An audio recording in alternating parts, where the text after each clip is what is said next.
Hey guys, tonight we are going to dive deep into the darkest bedroom of English history, where ultimate power collapsed before pure fear. We will follow an obsession, a psychological scar that transformed into Europe's most powerful crown. It is the story of Elizabeth Tudor. Listen to the whispers of the dark night. Although she defeated the Great Spanish Armada, although she manipulated dynasties and brought England to its zenith, whenever she fell asleep, she was still a 2-year-old child without hope. She sees her mother, Anne Boleyn, kneeling down. She tries to scream the command of a queen, but the only sound that escapes is the choking sob of an abandoned child. 45 years of reign, yet 45 years imprisoned in the very nightmare replaying her mother's execution. This is the key to understanding the Tudor dynasty. How did extreme suffering become an invincible source of strength? Why did the woman who became the Virgin Queen refuse to trust anyone? Tonight, we will unlock the secret ring that Elizabeth carried, the ring containing the dark secret that shaped this great, yet solitary, woman. So, before you get comfortable, take a moment to like the video and subscribe, but only if you genuinely enjoy what I do here. Please comment below and let me know where you are listening to this story from and what your current local time is. Now, dim the lights, maybe turn on a fan for that soft background hum, and let's ease into tonight's journey together.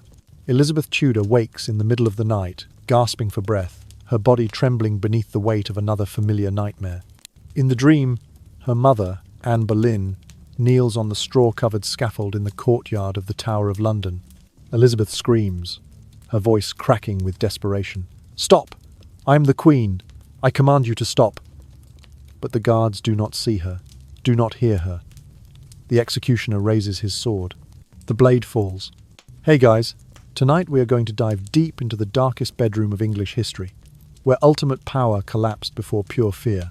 We will follow an obsession, a psychological scar that transformed into Europe's most powerful crown. It is the story of Elizabeth Tudor. Why does the Queen of England tremble like a child in sleep? The answer lies in a single day, the 7th of September, 1533, the day Elizabeth was born. England rejoiced at the arrival of a princess. She was cradled in silk, wrapped in golden cloth, kissed by 100 courtiers bowing low.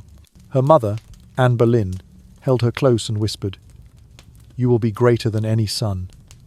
King Henry VIII, swollen with pride, called her the pearl of the world. For those first years, she was everything.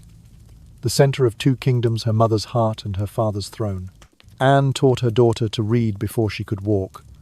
By tracing letters on her tiny palm, she created a secret language between them, one only they understood. Elizabeth laughed when the courtiers bowed, because her mother would write in her hand, "Their praise is nothing. I love you more." At 2 years old, the little girl could greet lords and ladies by name, her hair flaming red like her father, her eyes dark and sharp like her mother. Time seemed timeless. A perfect palace of gold, in which a girl would grow into a queen. But some paradises have sharp edges. When Anne miscarried a son, Henry's warmth evaporated. His eyes turned cold. He began to look elsewhere toward Jane Seymour, quiet and gentle, everything Anne was not. And then, like the turn of a wind, death entered the palace. On the 19th of May, 1536, Elizabeth was alone in her nursery, stacking wooden blocks. She was 2 years old. Outside, 2 miles away, her mother knelt on the cold stone and prayed one last time. "God save the king. May he long reign over you."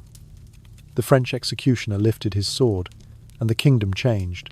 Within hours, everything that marked Elizabeth as a princess vanished. Her silk gowns disappeared. Her golden cups were carried away. Her nursery was stripped bare. Servants, once full of deference, now spoke in whispers and avoided her gaze. She asked, "Where are my things going?" Her governess, Lady Bryan, could not answer. She asked, "When will Mamma come back?" No one said a word. Parliament declared her a bastard. Her father, Henry, signed papers erasing her from the line of succession. The same father who once called her his pearl now acted as though she did not exist. The court called her Lady Elizabeth not princess, not your grace. Just a girl. A problem. A child they must house somewhere until she could be forgotten. Yet children understand more than adults think. Elizabeth remembered the silence more than the words. She remembered the way people stopped smiling. She remembered hearing the word witch whispered near her toys. She could not name her loss, but she felt it, deep as bone. She stopped asking where her mother was. Instead, she stayed quiet and listened. The wound formed that day never closed. It lived behind every smile, behind every ruby crown and golden throne. It was the wound of a child who learned too early that love could be taken, that safety was not promised, that even kings changed their minds, that being loved does not mean being protected. And every night, as the candles in her palace flickered and the world drifted to sleep, the queen became the 2-year-old again, standing alone at the foot of the scaffold, watching the blade fall, helpless. Even as she ruled a kingdom, she dreamed of the one person she could not save. After her mother was executed, Elizabeth lost everything. The courtiers who once bowed deeply now avoided her gaze, as though she carried some invisible illness. From Your Grace, she became Lady Elizabeth, a title stripped of honour, rank and blood. Her father, King Henry VIII, the man who once carried her through palace gardens and called her his pearl of the world, now could barely stand to look at her. When he was forced to, there was no warmth in his eyes, only disgust, as if her very existence reminded him of an unforgivable mistake. She was 4 years old when she first heard the words that would haunt her for the rest of her life. Witch, traitor, adulteress. They said her mother had bewitched Henry, seduced him with evil spells. They said Anne Boleyn had betrayed England itself. Elizabeth was too young to understand politics, but she was wise enough to listen. She learned that her mother had not died because she was evil, but because she had been unloved at the wrong moment by the wrong king. And so, Elizabeth learned her first lesson in survival: silence. She stopped asking for her mother. She stopped saying the word papa. Instead, she paid attention. She listened to the tone of voices, watched how eyes shifted when her mother's name was mentioned. She learned to sit quietly while adults whispered, pretending not to hear while gathering the truth piece by piece. This skill, listening to what people did not say, would one day make her the most perceptive ruler in Europe. At the age of 4, she stopped being a princess and became a shadow. Elizabeth slept in servant rooms, ate with governesses, and was moved from one distant household to another, like an unwanted bundle of clothing. Hatfield House, Hunsdon, Richmond. No one kept her long. It was easier to pass her on, to avoid the awkwardness of harbouring a child whom the king seemed to forget or despise. By the age of 10, Elizabeth spoke 4 languages fluently: English, Latin, French, and Italian. She read the works of Seneca and Plato by candlelight, her small hands tracing the letters like her mother once traced them on her palm. Scholars praised her genius. Courtiers ignored her presence. She was a bright flame hidden under thick cloth, visible only to those who bothered to look. But brilliance without power meant nothing. The law still called her illegitimate. The court still saw her as the daughter of a disgraced queen. No amount of intelligence could change the fact that she slept under a roof belonging to someone else, in a bed too small, with no promise of tomorrow. And yet, Elizabeth did not wither. She did not become bitter or broken. She grew roots in the soil of neglect. Every slight became a lesson. Every silence became a seed of resolve. She observed how people bowed to power, not to truth. She noted how safety belonged only to those who owned their position, not those who inherited it. She understood even then that one day knowledge would be her only armor, her only weapon. She was a child, but she knew something adults rarely learn. It is not enough to be rightful. One must be prepared. There was no loving hand to guide her, no gentle embrace waiting in her chambers. But in those long, lonely years in borrowed rooms, she learned 2 things that would save her life. First, love could not be relied upon. Second, understanding could. Her father's rejection taught her the first. Her mind, sharp, restless, hungry, taught her the second. And she held both truths close to her heart as she waited in silence for her place in the world. Years later, when death and politics closed in on her, it was not beauty or birthright that would protect her, but the silent wisdom she carried since childhood, like a hidden blade in her sleeve. She learned to endure, and more importantly, she learned how to survive. In the year 1543, Parliament passed the Third Succession Act, restoring Elizabeth to the line of inheritance, though she remained officially illegitimate. She would stand third in line, behind her half-brother Edward and her half-sister Mary. It was a victory on parchment, thanks to the quiet influence of Catherine Parr, the sixth and final wife of King Henry VIII. Yet even with her name restored to the royal order, Elizabeth was still the child marked by disgrace, the daughter of the executed queen. When Henry died on the 28th of January 1547, Elizabeth was only 14 years old. She had been fatherless in spirit for years, but now she was fatherless in fact. The court went into mourning. Bells tolled across London. Yet in Hatfield House, where Elizabeth lived, there were no tears. She had long learned how to keep grief behind her ribs, hidden like contraband. But something unexpected happened in the weeks that followed. Kindness. Queen Catherine Parr took Elizabeth into her household. For the first time since Anne Boleyn's death, the girl felt the warmth of something like family. Catherine was gentle, scholarly, devout. She encouraged Elizabeth to continue her studies, to immerse herself in languages and scripture and music. Elizabeth began to trust her, even to admire her, a dangerous thing for a girl who had spent her whole childhood surviving without affection.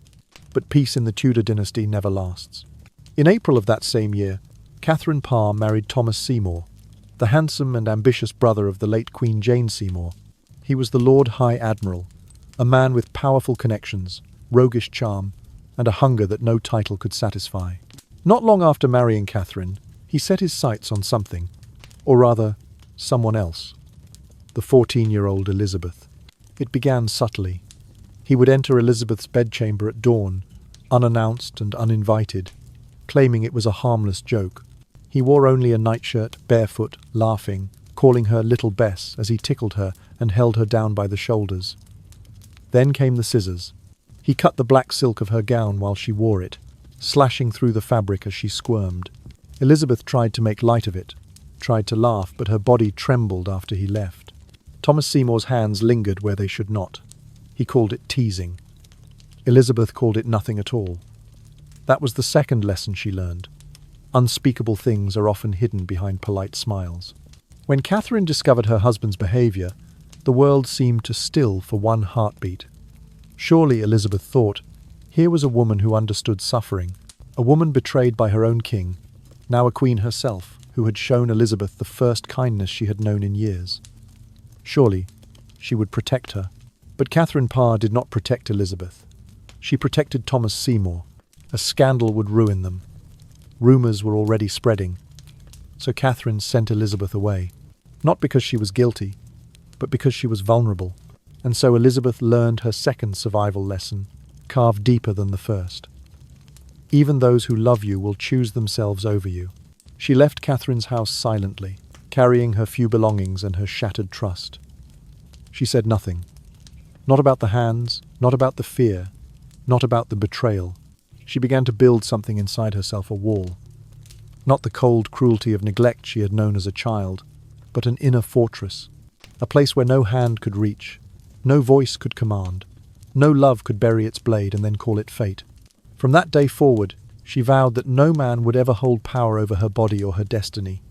She would not be used, thrown aside, or sacrificed for someone else's reputation again. She learned to smile politely, to speak softly, but never to yield herself.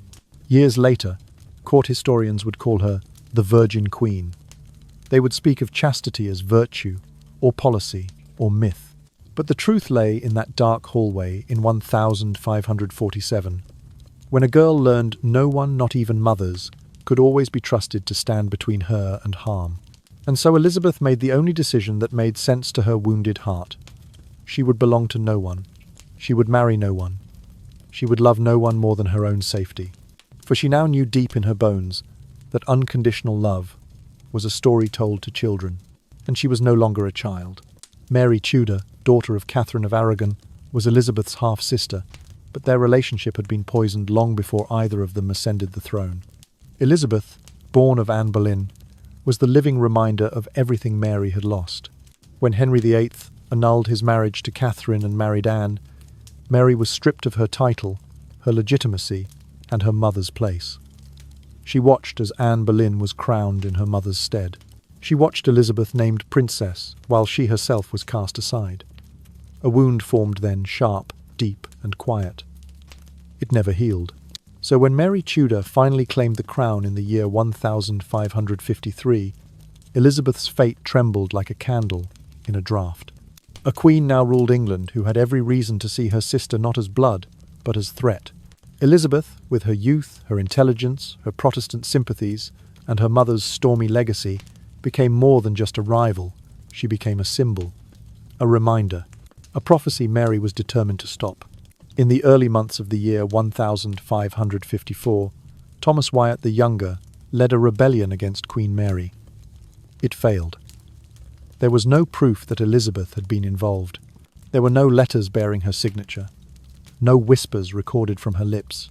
But evidence has never mattered to those who seek revenge, especially in the Tudor court. On the 17th of March, Elizabeth was pulled from her bed at Whitehall Palace. Soldiers surrounded her. They marched her toward the Tower of London, the same route her mother had taken 18 years earlier. She crossed the threshold of Traitor's Gate, stepped onto cold stones slick with river water, and entered history's cruelest repetition. They locked her in the same royal apartments where Anne Boleyn had awaited execution. Through the window, Elizabeth could see the patch of earth green and quiet where her mother's blood had once darkened the ground. She was 20 years old. It was the middle of Lent. Outside, the bells tolled every morning to mark the hours. Inside, Elizabeth stared at the door every time footsteps passed, wondering if this was the day her life would end. She found a diamond ring on her finger and used it to scratch words into the wall.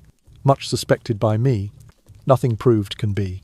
For 2 months, every sunrise held the possibility of death. Every creak of the iron lock sent a chill down her spine. But this time, unlike her mother, she did not scream. She did not plead. She did not cry. Elizabeth stayed silent, but not passive. She studied every move Mary made. She watched how the Queen's rage grew louder when challenged, how her paranoia flared when she sensed defiance. Elizabeth realized that to survive, she must give Mary what Anne never gave Henry: submission, or at least the appearance of it.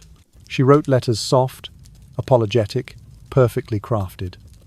She called Mary "Your Majesty," addressed her as sister, swore her loyalty. She walked, quietly and obediently, to Catholic Mass.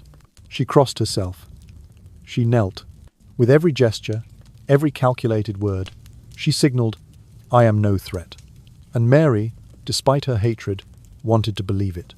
On the 19th of May, exactly 18 years after Anne Boleyn died, Elizabeth was released under house arrest at Woodstock. She was pale, exhausted, changed, but she was alive. This was her second survival lesson. When the world wants to destroy you, sometimes the only way to stay alive is to bend, to bow, to let them think you are harmless until you can rise again. She had learned what her mother did not live long enough to teach her. Power does not always roar. Sometimes it whispers. And because she whispered at the right moment, Elizabeth lived long enough to one day claim her own crown. In the year 1558, Queen Mary I, broken in body and spirit, succumbed to illness and died at the age of 42. Outside the grey walls of Hatfield House, the air was cold and still. A lone rider galloped into the courtyard, dismounted, and fell to his knees. His voice trembled only slightly as he uttered words that changed the course of history. "Your Majesty." Elizabeth did not answer at first. She simply bowed her head as if acknowledging a fate she had always known would come. A child once exiled to servants' chambers, a young woman once called bastard by Parliament, now stood as the sovereign ruler of England. And yet, even as the title of Queen settled on her shoulders, she could feel the cold breath of memory upon her neck, the whisper of a blade descending on straw. On the 15th of January 1559, Elizabeth Tudor was crowned Queen of England in Westminster Abbey. There were banners and trumpets and chants rising like prayers. That day, the same lords who once ignored her, the same crowd who once whispered, "Bastard," shouted instead, "Long live the Queen!" A great tapestry of paradox. A nation rejoicing, yet beneath their approval lay cold ink on parliamentary paper that still declared her illegitimate. Elizabeth knew better than to trust the throne beneath her. She knew power was not inherited safely. It was built, defended, and held by those who understood its rules. She would not be like her mother. She would not die for love or naivete. She would rule with her mind. Within months, she pushed her first great work through Parliament, the Act of Supremacy and the Act of Uniformity. She, and not the Pope, was the supreme governor of the Church of England. She restored Protestant worship while allowing certain Catholic traditions a fragile but brilliant balance. It was not a declaration of faith, as much as a declaration of control. Faith, like power, was something Elizabeth tailored to fit her needs. She then set about building something England had never seen before, a unified, modern, centralized monarchy that listened, learned, and adapted. She read every dispatch that reached her desk, studied every foreign threat, and played European kings against one another like chess pieces. She never underestimated them, and she never forgot how quickly a crown could topple. She insisted on personally approving every major state decision. She chose her counselors carefully, then held them on invisible strings. Her greatest test came nearly 30 years into her reign. In the year 1588, Spain, under King Philip II, sent 130 warships to invade England. The Spanish Armada was the greatest naval force Europe had ever seen, an empire's fist raised toward the island queen, who refused to marry its king. In August, at Tilbury, Elizabeth rode out to face her troops. A great tapestry of paradox. A nation rejoicing, yet beneath their approval lay cold ink on parliamentary paper that still declared her illegitimate. Elizabeth knew better than to trust the throne beneath her. She knew power was not inherited safely. It was built, defended, and held by those who understood its rules. She would not be like her mother. She would not die for love or naivete. She would rule with her mind. Now she sent fleets into the Channel to burn the ships of the empire that meant to break her. The Armada failed. Violent storms and relentless English firepower shattered Spanish pride. Elizabeth did not celebrate loudly. She merely stood beneath the grey sky, closed her eyes, and breathed out as if releasing one more chain from around her chest. She had saved England. She had turned a vulnerable kingdom into a burgeoning empire. Her people called her Good Queen Bess. Dressed in white armour atop a warhorse, she was a vision both saintly and fierce. Before her soldiers, she spoke words that would echo through time. I know I have the body of a weak and feeble woman, but I have the heart and stomach of a king, and of a king of England too. This was not just a speech. It was a vow, a promise made not only to her troops, but to the ghost of the child. She had once been the child who watched her mother die and could do nothing. Now she commanded armies.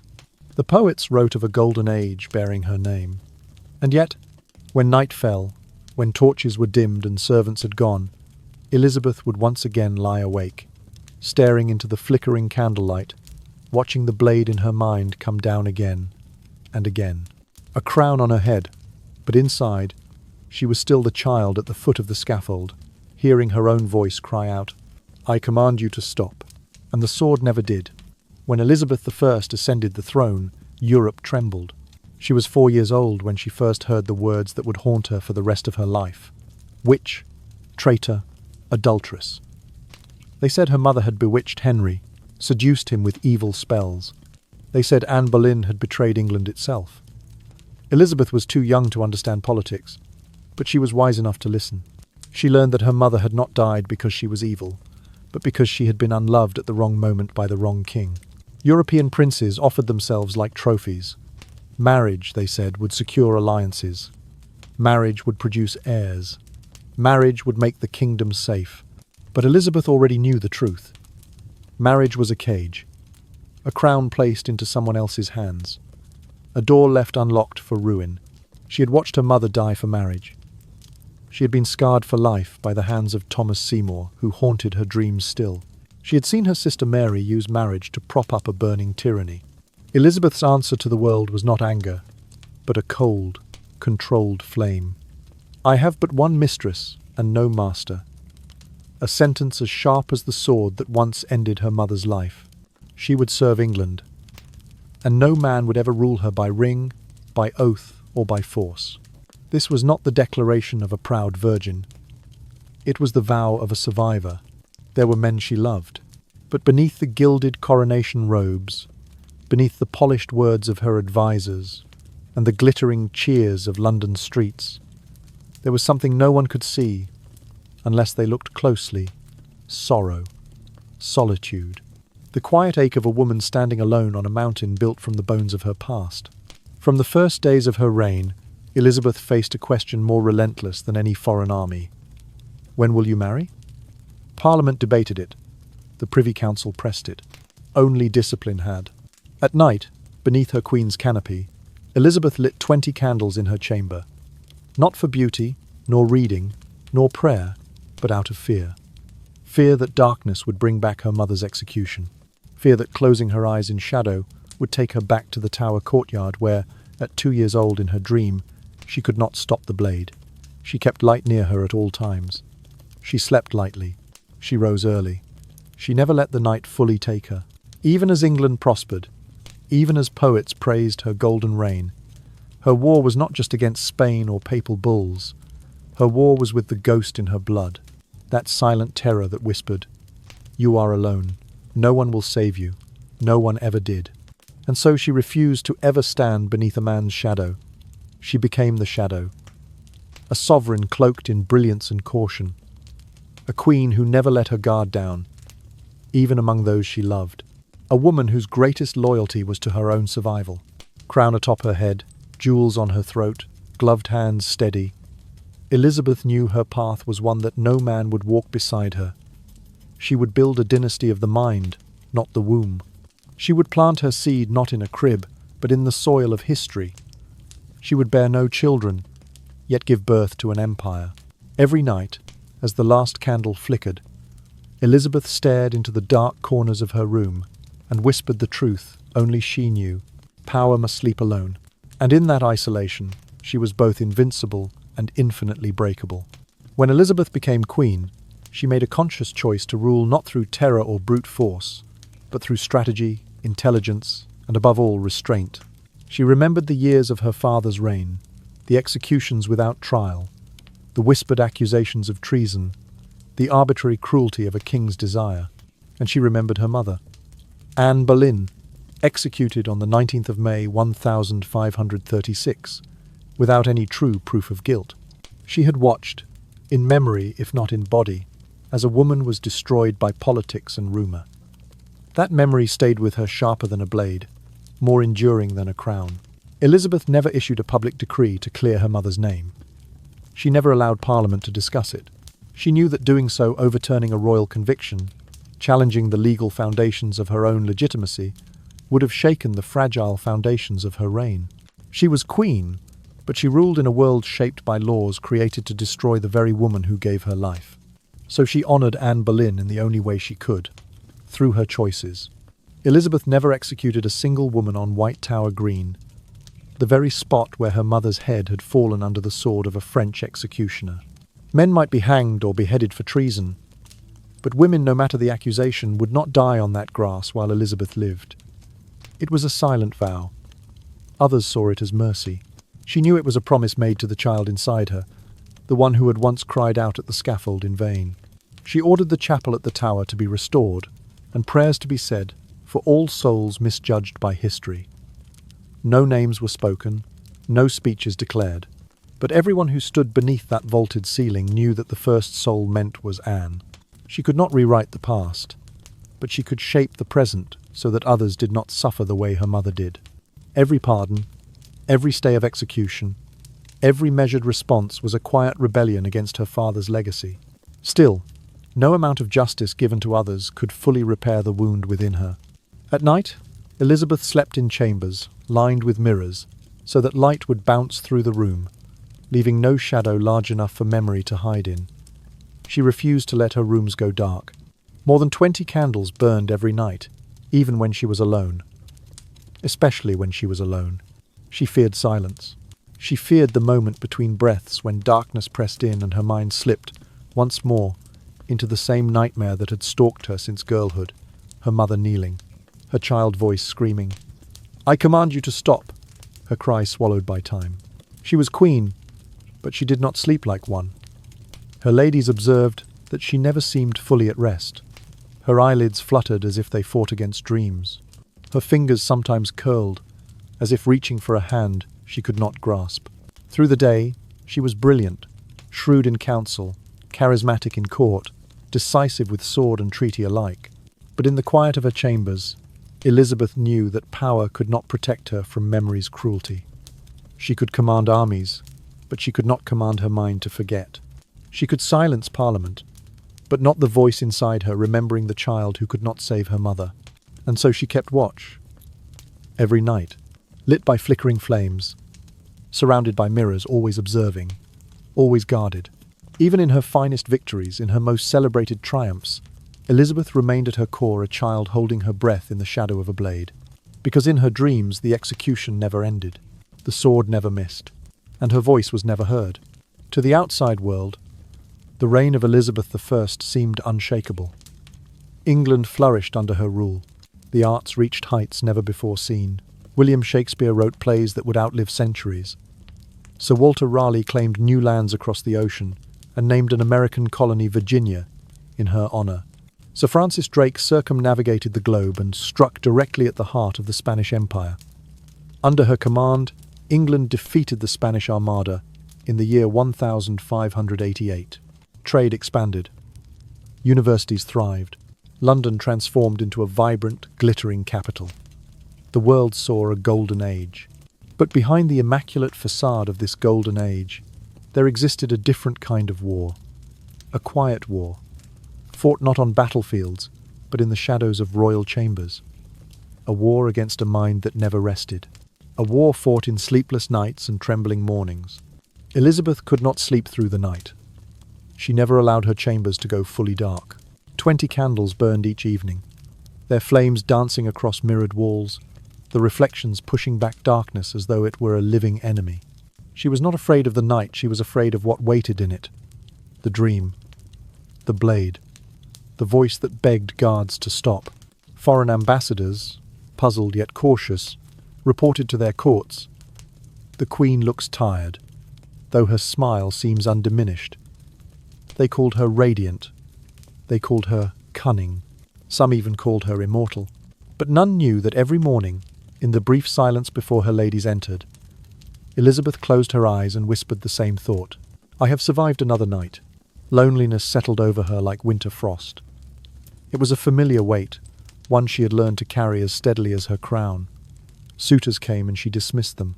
From the French princes of Valois, to the Archduke Charles of Austria, to Philip II of Spain himself, she refused every proposal. Not because she lacked suitors, not because she was cold, but because she knew what marriage meant. For a queen, marriage did not mean safety, it meant surrender. There was one man she might have loved, Robert Dudley, the Earl of Leicester. They had known each other since childhood. He was the one she smiled with, the one she trusted almost completely. He danced with her on New Year's feasts. He brought her gifts from his travels. Once, she wrote of him simply, I do not sleep where he is not. The world gossiped. Parliament muttered. Diplomats reported scandal.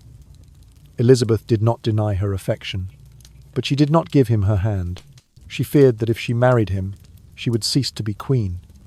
She would become wife. And that was a role she would never allow herself to play. She said it clearly in her own words. I will have but one mistress here, and no master. England was her consort, power her marriage bed. She chose solitude not out of pride, but out of necessity. For though the world called her the Virgin Queen, she was in truth the wounded queen. Every rejection of a wedding ring was not merely political defiance. It was an act of self-preservation, the saving of a heart that had been betrayed too young, too often. Marriage meant trust. It meant being vulnerable. And Elizabeth knew better than anyone.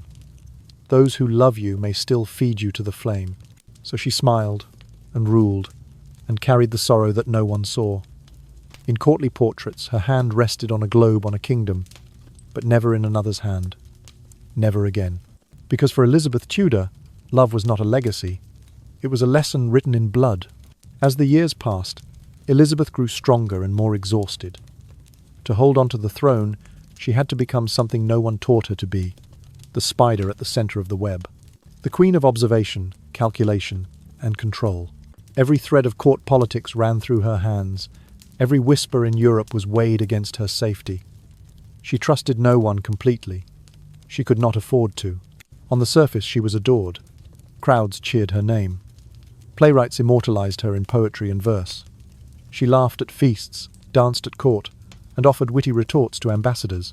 But beneath the velvet and pearls lay a sharp, relentless vigilance, the constant awareness that one wrong step might lead her to the same fate as her mother. The greatest test of her reign did not come from foreign invasion or palace intrigue, but from her own blood. Mary Stuart, Queen of Scots. Elizabeth's cousin had long been held under house arrest in England. Mary had a claim to the English throne through their mutual grandmother, Margaret Tudor. To Catholics across Europe, she was the rightful queen, the last heir of the ancient line, unmarred by scandal. To Elizabeth, she was both family and threat. For 18 years, Mary lived as a prisoner and a symbol. She wrote letters to Elizabeth, calling her sister. But she also sent coded messages to conspirators, men who plotted to kill Elizabeth and place Mary on her throne. Again and again, Elizabeth refused to execute her. She knew what it meant to be the daughter of a condemned woman. She knew the terror of being held captive without proof. And yet the pressure mounted. Every failed plot to assassinate her had Mary's name tied to it. Every time the Catholic world called for Elizabeth's death, they called for Mary's rise. In the year 1586, the Babington plot was exposed, undeniable proof that Mary had sanctioned rebellion and regicide. Elizabeth wept when she read the charges. She could no longer delay the inevitable. On the 1st of February 1587, Elizabeth signed the death warrant. She cried as she held the quill. Her hand shook. The ink smeared. She hesitated not as a queen, but as a woman.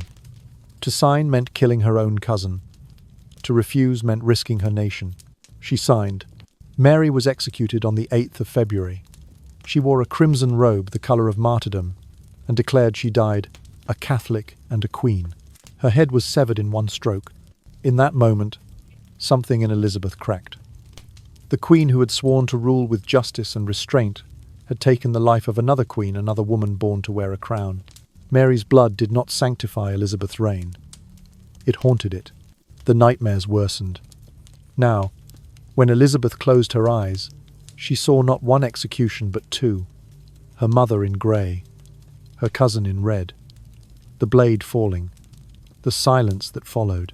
The world celebrated Elizabeth's decision. They called her wise, resolute, strong enough to do what was necessary. But Elizabeth herself whispered another truth in the hollow of her own mind. Power is a slow death. I killed her to keep the crown, and a part of me died with her. 45 years she ruled, longer than any monarch before her. No woman had ever held such power in her own right across Europe. But there was a price. An invisible, unending cost. To be the most powerful woman in the world meant she could never pause, never soften, never turn her back to take a breath. Not even for 1 second, because she knew better than anyone that the moment a queen stops watching the blade, it falls. Elizabeth's reign would be remembered as one of the most dazzling eras in English history, the age of exploration, poetry, and empire. Under her hand, England defeated the greatest naval force in Europe, fostered an explosion of literature and science, and laid the foundations of what would one day be called the British Empire, the empire on which the sun never sets. Yet beneath this golden legacy, there was a truth that only flickered behind her eyes in the dark. Every triumph was built on the fractured heart of a child who never stopped mourning her mother. When Spain's invincible armada shattered against English fire and storm in the year 1588, the world hailed Elizabeth as a warrior queen. When Shakespeare penned his tragedies and comedies Hamlet, Romeo and Juliet, A Midsummer Night's Dream, the English people believed they were living in a blessed age, guided by a woman of unmatched wisdom. When explorers named distant lands after her Virginia, after her famed chastity, they adored her as a virgin goddess, a monarch touched by destiny. But when the crowds dispersed, the torches dimmed, and she returned to her private chambers, Elizabeth often sat before a mirror lit by candlelight, not to admire her face, but to study the shadow in her own eyes. She wore pearls stitched into her gowns, woven into her hair, draped around her neck, not merely for beauty, but because they held meaning. Henry VIII, before he turned his back, once called her his pearl of the world. Those pearls became her armor, a fragile, gleaming reminder of a father's fleeting love. But beneath that armor, closer to her skin, lay her truest protection, a ring. On her coronation day in 1559, Elizabeth wore a gold ring bearing a tiny secret, a portrait hidden beneath its surface. One side bore her likeness as queen, the other held a miniature painting of her mother, Anne Boleyn. No one knew. Not her ladies, not her counsellors, not her lovers. For 45 years, through war and plague and triumph, she never took it off. It was the only place where her mother lived with her, not in memory, but in metal. A silent promise, pressed into flesh.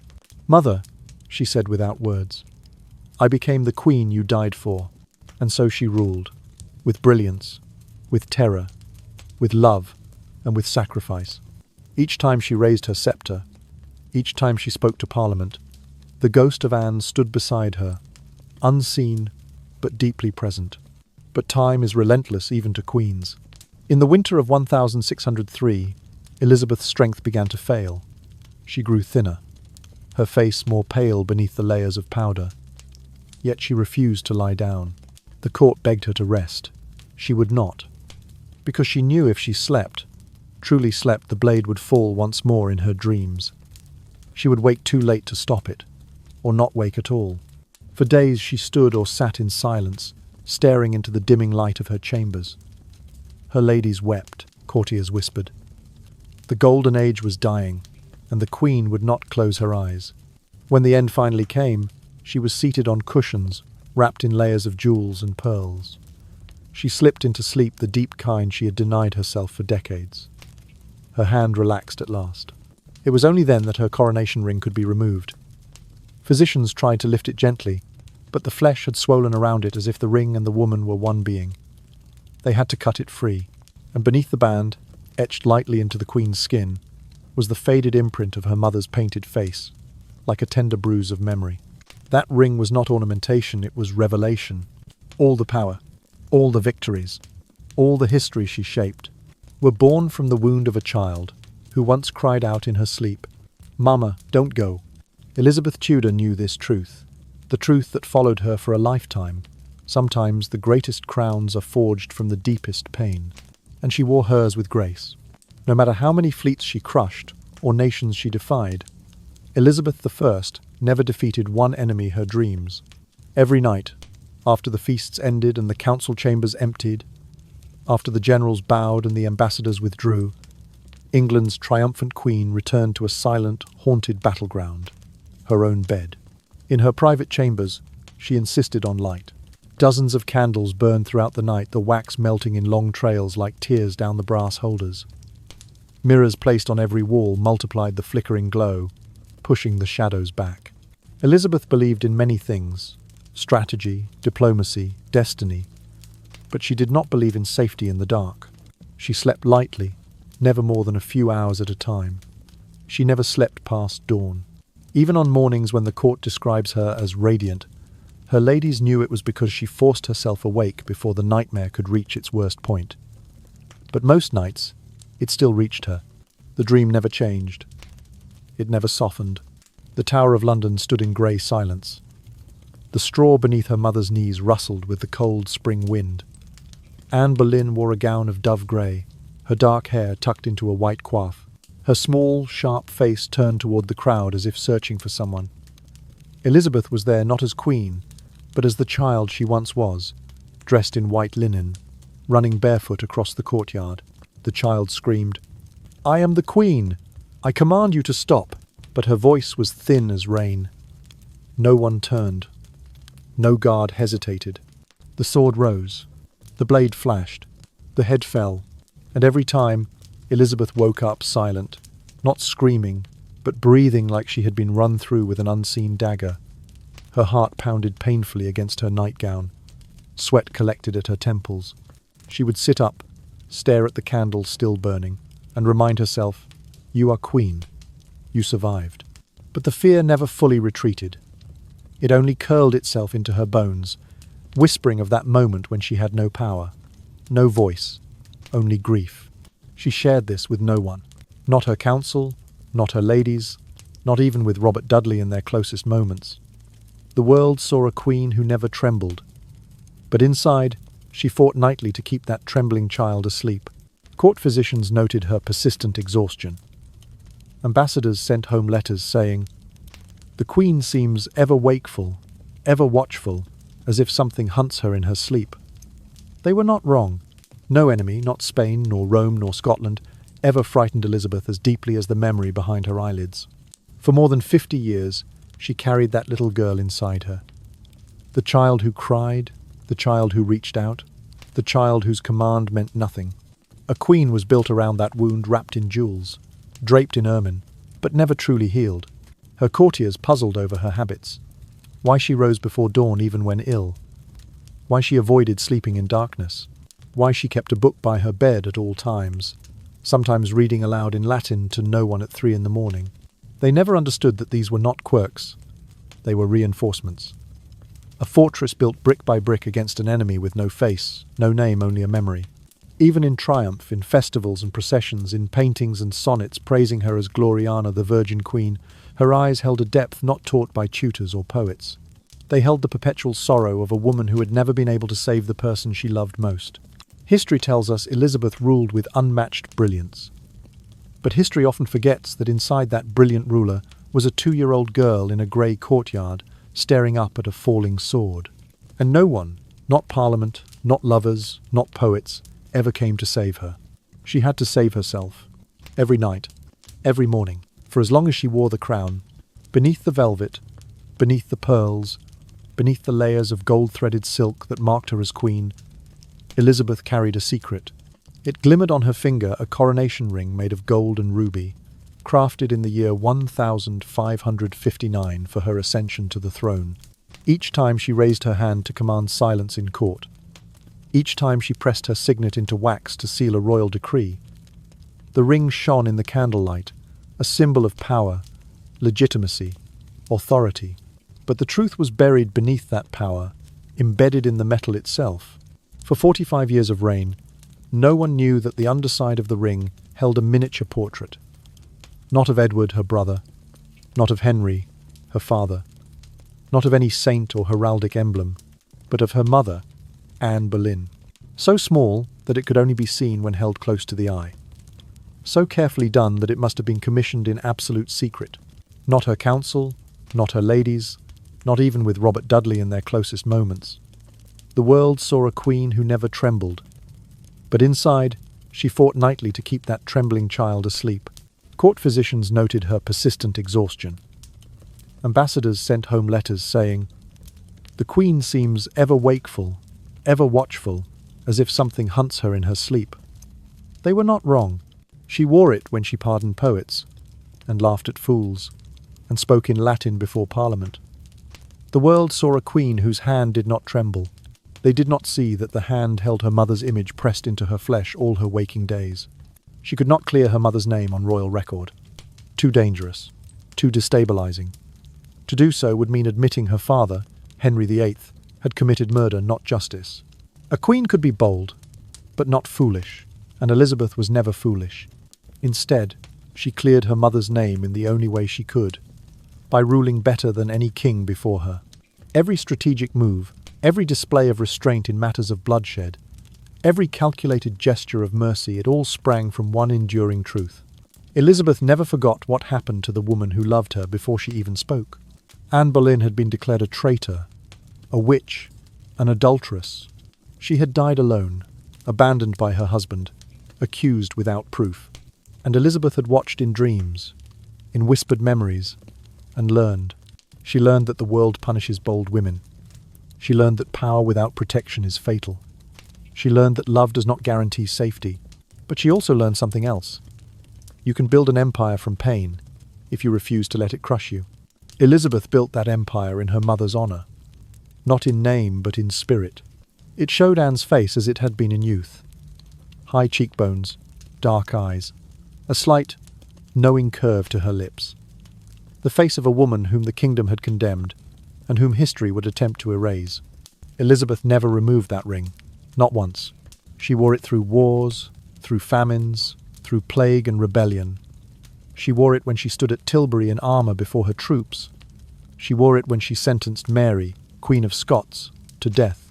What made her queen untouchable, incomparable, was a girl's quiet vow. I will not die like my mother. I will rule in a way that saves others from her fate. I will prove she deserved better. And so, beneath her robes and jewels, beneath her public stoicism and unshakable command, lay a single truth. Every moment of her reign was a conversation with a ghost.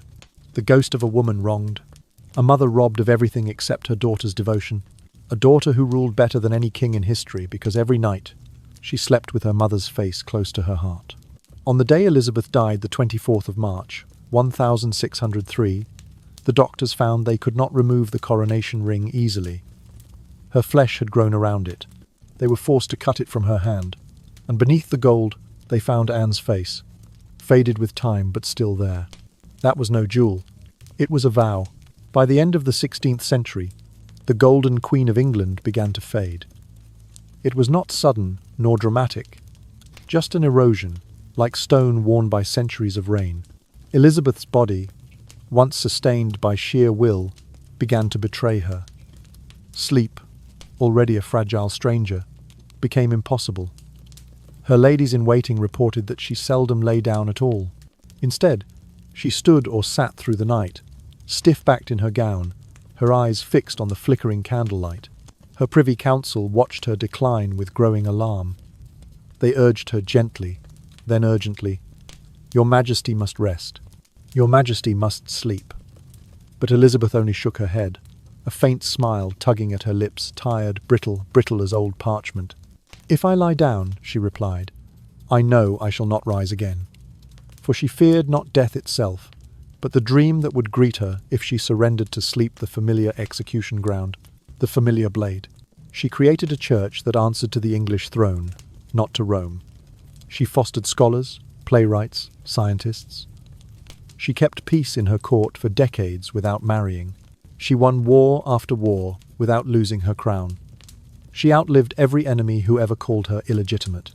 She did all this with a portrait pressed to her skin, beneath a crown and behind an iron mind. Not Henry, not the Vatican, not Parliament. None of them made her kingly. Her chambermaids whispered that the Queen had become a phantom of herself, walking, pacing, wrapped in layers of pearl-embroidered cloth-like armour. She wore robes so heavy with jewels that younger women could not lift them. She sewed more than 100 pearls onto each gown, as if surrounding herself with their cold glow might remind her of the father who once called her the pearl of the world. She was 67 years old, and still fighting for the approval of a dead parent. Foreign ambassadors, trained to observe and report every detail, wrote dispatches home. "The Queen is beautiful, though pale as marble and thin as a blade. She seems both immortal and haunted." They noted her grace, her brilliance in council, and her growing stillness. She laughed less, smiled less. In the silence between state audiences, her lips moved with no sound, as if reciting an old script or speaking to someone no one else could see. And though the world around her still bowed and cheered, Elizabeth felt the layers beneath the applause. When she looked into the mirror, and she stood before mirrors often, under flickering candlelight she no longer saw Gloriana, the queen of a reborn empire. She saw Anne Boleyn's cheekbones, Anne's eyes, Anne's fate. Her heart whispered, across decades of loss, "Mother, I have done all I could. I have ruled longer than any king. I have built the world you never got to see. So, why does it still hurt? Perhaps nothing would ever be enough. Even an empire could not mend what was broken at 2 years old." So Elizabeth pressed forward one day at a time, too tired to live, too afraid to sleep. The world saw a queen clothed in jewels.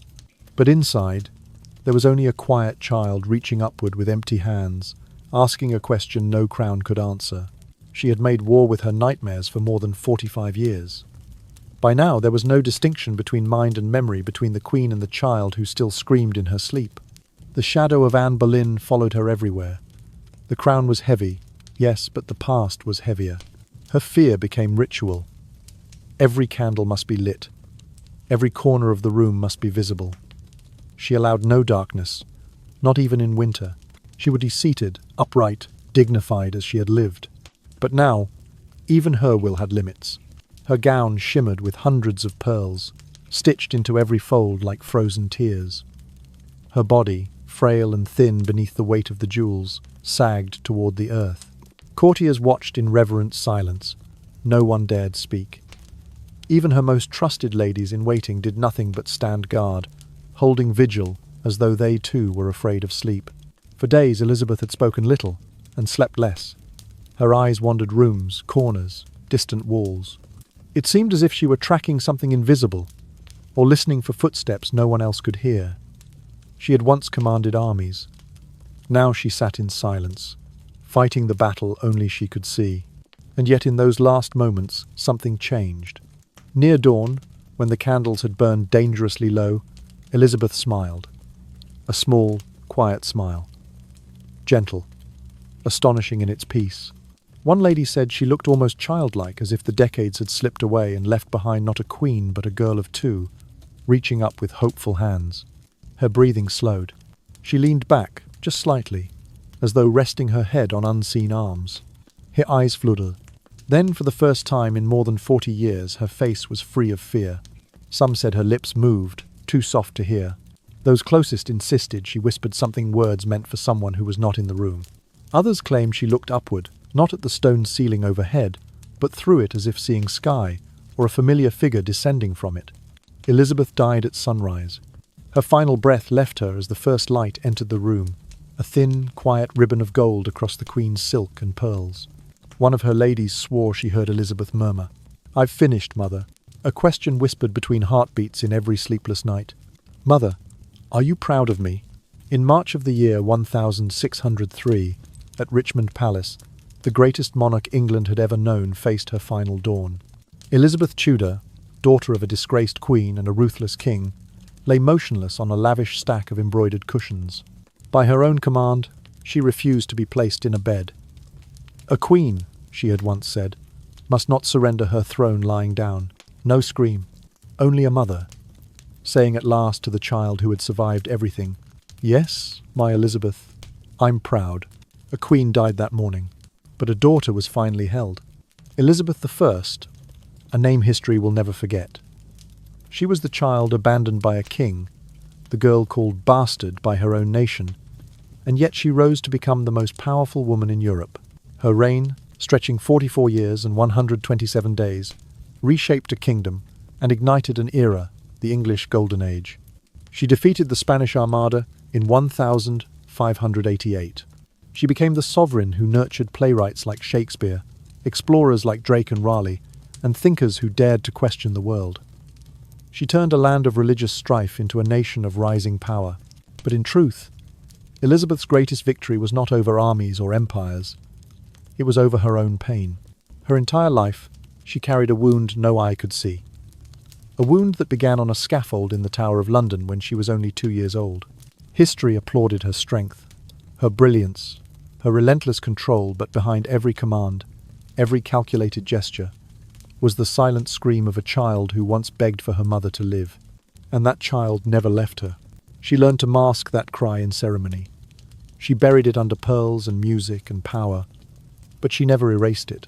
She knew with brutal clarity that her reign was built not on a legacy of love, but on the ashes of betrayal. She governed not to prove her lineage, but to prove that the girl nobody wanted could change the world. When Elizabeth died, she chose to be interred in Westminster Abbey, the resting place of kings. But it was not Henry VIII she wished to lie beside. Instead, she made her final rest next to her half-sister Mary Tudor, the woman who once sent her to the Tower, who once made her fear the block, just as Anne had. Yet Elizabeth chose peace in death, even where there had been conflict in life. On their shared tombstone, the inscription reads, "Partners in throne and grave, here lie 2 sisters, Elizabeth and Mary." The words are true but incomplete, because beneath that stone, beside that sister, Elizabeth carried someone else too, a mother's memory, a child's heart. When the physicians removed her coronation ring, they found Anne Boleyn's portrait pressed against the Queen's skin as if it had been kissing her hand for every year she reigned. Only then did the world understand. Elizabeth did not escape her past. She carried it, and she transformed it. Her life was the answer to the silent accusation of history. Your mother was condemned, cast aside, erased. Elizabeth replied, without needing a voice, "Then I will reign. I will endure. I will resurrect her name by living." That was her triumph. Not the ships she destroyed, not the empire she established, but the unbroken whisper that travelled with her through every chamber and every sleepless night. "Mother, I could not save you, but I saved England, and I never forgot." Ibru. In the end, a crown rested where a child's head once bowed in grief. The little girl, standing powerless in the Tower yard, rose at last to lift a nation. There are wounds that never heal. There are stories that never fade. But some hearts, even shattered ones, learn to wear their scars like armour. And that is how Elizabeth Tudor won her final war.